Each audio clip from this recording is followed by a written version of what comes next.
Hello everyone, Assalamu alaikum. So today why I wrote numerical method, sorry. Today we will see lecture number 20 from the subject of design and analysis of algorithms.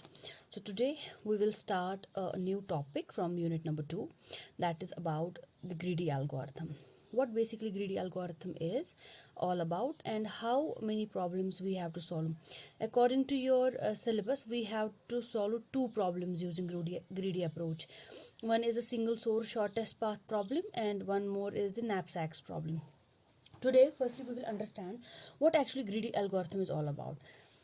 This is something which I have wrote. I will read it out for you once, then I will explain you with the help of a real life example. See, basically greedy algorithm होता क्या है? Greedy algorithm grabs data items in sequence. ठीक? Each time taking the one that is deemed means the best according to some criterion, without regard for the choices it has made before or will make in future. One should not get the impression that there is something wrong with the greedy algorithm because of the negative connotation of the word greedy. They often led to a very efficient and simple solution. अब इसका क्या मतलब होता है? सुनो बच्चों, greedy algorithm basically क्या होता है? एक बहुत ही आपने सुना होगा, एक कैरेक्टर था जिसको हम बोलते थे स्क्रूज. Charles screws, SCRROG. ये माना जाता था सबसे बड़ा चोर, लेकिन इसके जो चोरी के पैटर्न्स होते थे ना, वो हर चोरी से डिफरेंट होते थे. लाइक फॉर एग्जांपल, अगर ये किसी के घर में चोरी करने जाता था तो ये जो उस मोमेंट पे सबसे बेस्ट चीज़ होती थी उनको उठाता था सीक्वेंशली. फॉर एग्जांपल, अगर मैं किसी के घर पे चोरी करने जाऊंगी, the first thing which will come in my mind is let me go and grab the gold, क्योंकि उसका जो वैल्यू मार्केट में है वो ज़्यादा है, मेरे पास ज़्यादा पैसे आ जाएंगे. हो गया. मैं सीक्वेंशली पहले क्या चूज़ कर रही हूँ? गोल्ड. उसके बाद मैं क्या कर रही हूँ? अब सेकेंड चीज़ क्या है जो मैं इस घर में चुरा सकती हूँ? Cash, obviously. थर्ड थिंग, जो भी तीसरी चीज़ होगी, से सिल्वर होगा या कोई छोटी छोटी चीज़ होगी जो मैं उठा के, जो मुझे आसानी हो जाएगी चुराने में. ठीक. इसी तरीके से जो चार्ल्स क्रूज था, ये हर बारी इसका जो चोरी का पैटर्न होता था, चोरी करने का पैटर्न होता था, वो हमेशा डिफरेंट होता था, लेकिन हर चोरी के पैटर्न से वो बेस्ट होता था. इसी तरीके से, इसी के नोटेशन पे, इसी मतलब आप मानो इसकी चोरी करने के तरीके पे, पैटर्न पे एक एल्गोरिथम को डिवाइस किया गया, वो था ग्रीडी एल्गोरिथम. ग्रीडी एल्गोरिथम में भी हम क्या करते हैं, जो भी हमारे पास प्रॉब्लम दी गई होती है, हम उस प्रॉब्लम के जो डेटा आइटम्स हमें दिए गए होते हैं, हम उनको सीक्वेंशली उठाते हैं. सीक्वेंशली इन द सेंस कि पहले जो बेस्ट होगा उसको उठाएंगे, फिर second best, third best and like that. ठीक. According to the some criterion, कुछ क्राइटेरिया के बेसिस पे. फॉर एग्जांपल, अगर मैं नैपसैक की प्रॉब्लम, नैपसैक का मतलब होता है बैग, ठेला. ठीक है. अगर मैं से याकूब के घर पे चोरी करने गई, मैंने एक बैग, एक पाउच को साथ लिया. इस बैग की जो कैपेसिटी है चीज़ें पहुंचने का, जो मतलब जितनी मैं इसमें चीज़ें डाल सकती हूँ वो लिमिटेड है. तो मुझे क्या करना है, मुझे वही चीज़ें इसमें डालनी है. ठीक है. मतलब कितनी डालनी है, उतनी ही मैं चुराऊंगी जितना इस बैग की कैपेसिटी होगी. राइट. पहली चीज़. दूसरी चीज़, अब मुझे ऐसी चीज़ें चुरानी है जो मुझे कम स्पेस ले और जिनका वैल्यू बहुत ज़्यादा हो गया according to some criterion, without regard for the choices it has made before और विल मेक इन फ्यूचर. ज़रूरी नहीं है कि मैं वही क्राइटेरिया, वही चॉइसेस लूँ जो मैंने पहले ली थी या जो मैं फ्यूचर में लेने वाली हूँ. Okay. One should not get the negative impression that there is something wrong with greedy algorithm. अगर हम देखें ग्रीडी वर्ड को, लालची, तो हमें ये नहीं सोचना चाहिए कि हाय हाय ये एल्गोरिथम गलत है या कुछ है. नहीं. कभी कभी क्या हो जाता है, लालच का जो ये तरीका है, का जो ये एल्गोरिथम है, ये हमें मतलब बहुत ही एफिशिएंट एल्गोरिथम्स और बहुत ही सिंपल एल्गोरिथम्स प्रोवाइड करता है, या किए भी हैं बहुत सारे एल्गोरिथम्स प्रोवाइड. तो we should not go with the negative meaning of the word greedy. Greedy algorithm arrives at a solution by making a sequence of choices. That means, जब हम देखो, फॉर एग्जाम्पल मेरे पास एक बैग है, इसकी capacity है 10 for example, मैं ज़्यादा से ज़्यादा 10 किलो इसमें भर सकती हूँ, ठीक।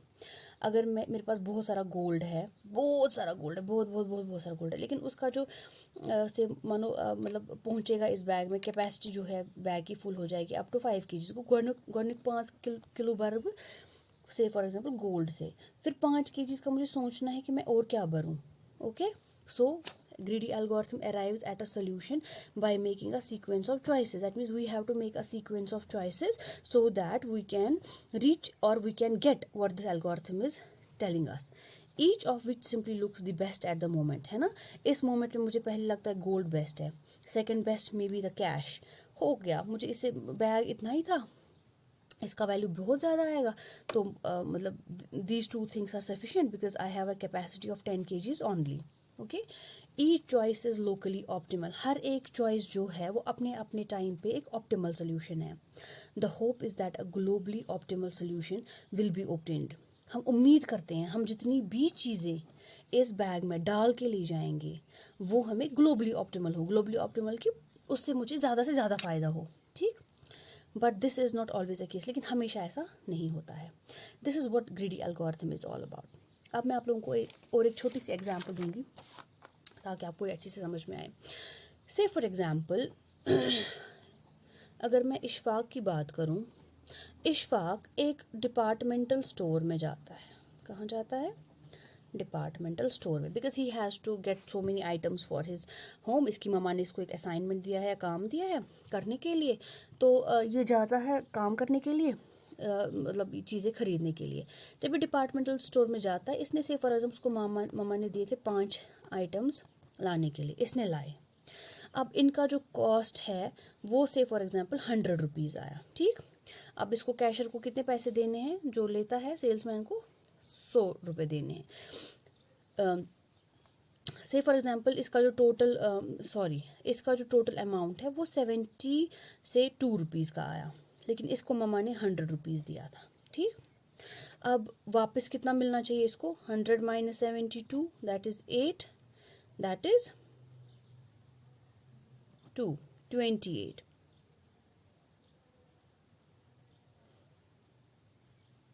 ठीक है।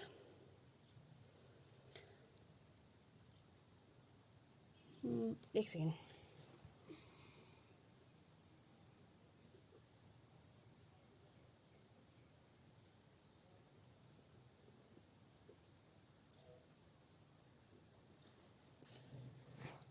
ओके सी। तो इसकी जो ये 5 चीज़ें हैं इनका जो कॉस्ट आया वो आया ₹72, लेकिन इसकी मम्मा ने जो इसको पैसे दिए थे वो दिए थे 100 rupees.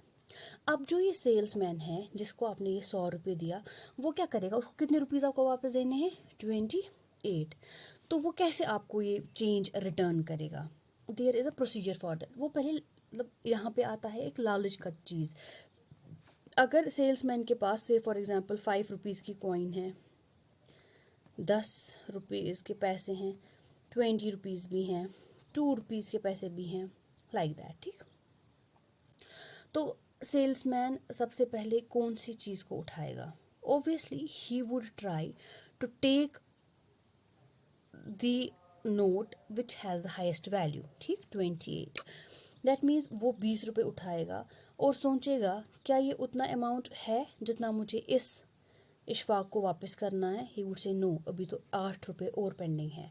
So what he will do is he will search उसके बाद वाला पॉइंट। अगर वो 10 उठाएगा फॉर एग्जांपल, तो 20 और 10 होते हैं 30, तो वो एक्सीड करेगा इस अमाउंट को। So he will not take 10 rupees का नोट। उसके बाद वो क्या करेगा, सेकंड बेस्ट कौन सा है, अब 5। अगर वो इस 20 रुपये को 5 रुपये ऐड करेगा तो 25 बनेगा, चलो 25 तो बना, बट स्टिल इसको 2-3 रुपये और चाहिए। वो क्या करेगा, से फॉर एग्जाम्पल बस और एक, उसके बाद उठाएगा 2 रुपये, उसके बाद उठाएगा 1 रुपये, तो जो बन गया हमारा 28। That means at every point he is making choices. वो चॉइसेस बना रहा है जो उस टाइम के लिए बेस्ट चॉइस होती है in order to return the value. समझ में आया। अब देखो और एक चीज़, तो दिस इज सिंपल एग्जाम्पल ताकि आपको ये चीज़ें समझ में आए कि कैसे हम सीक्वेंशियल चीज़ों को ग्रैब करते हैं और क्या क्राइटेरियन लेके करते हैं, ठीक है। वेट अ सेकेंड, से फॉर एग्जाम्पल देखो क्या होता है बेसिकली, अगर हम इसको प्रोग्रामेटिक वे में लिखे, while there are more coins and the instances is not solved। ठीक, अभी तक क्या है, हमारे पास बहुत सारी कॉइन्स है और अभी तक हमने इशफाक को जो है वो पैसे रिटर्न नहीं किए। हम क्या करते हैं, we grab the largest remaining coin, किया कि नहीं? So we grab the largest remaining coin.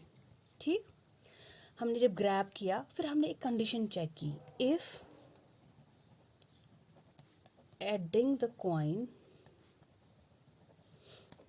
Makes the change, जो हमें इसको रिटर्न करना है, एक्सीड द अमाउंट ओन्ड। जो मैंने लार्जेस्ट कॉइन उठाई, अमाउंट ओन्ड, ठीक है, जो मैंने लार्जेस्ट कॉइन उठाई मैं चेक करती हूँ। ठीक है, जैसे मैंने 20 रुपये का नोट उठाया तो वो इनिशियल कॉइन था, मुझे उसको 28 रुपीज़ देने थे। मैं चेक करती हूँ जो मैंने कॉइन उठाई क्या ये कहीं अमाउंट से ज़्यादा तो नहीं है। अगर अमाउंट से ज़्यादा नहीं है तो हम क्या करेंगे, उसको ऐड करेंगे। अगर अब अमाउंट से ज़्यादा है, what we will do is we will reject the coin. ठीक है, else adding the coin makes the change exceed the amount owned. जो मैंने कॉइन उठाई अगर वो मेरे अमाउंट से एक्सीड कर रहा है, ठीक है, ज़्यादा है, तो आप उस कॉइन को रिजेक्ट करो। अगर उससे ज़्यादा नहीं है तो क्या करो, add the coin to the change. ठीक है ना, अगर अमाउंट ज़्यादा है रिजेक्ट करो कॉइन को, वरना क्या करो, जितना इसको चेंज देना है उसमें उसको ऐड करो। ठीक, ये होगी एक कंडीशन। और एक चीज़ है, जैसे for example if the total value of the change equals the amount owned. अब जितना हमारे पास टोटल था, फॉर एग्जाम्पल 28 मुझे इसको वापस देना था और उतना मेरा टोटल अमाउंट आ गया जितना मैं इस इशफाक को मुझे रिटर्न करना है, तो मैं क्या बोलती हूँ कि मेरी जो प्रॉब्लम है, मेरी जो इंस्टेंस है वो मैंने सॉल्व कर दी। ठीक, अब यहाँ पे एक चीज़ इम्पॉर्टेंट है जो हमें अंडरस्टैंड करनी चाहिए, ग्रैबिंग द लार्जेस्ट कॉइन, इसको हम बोलते हैं सिलेक्शन प्रोसीजर।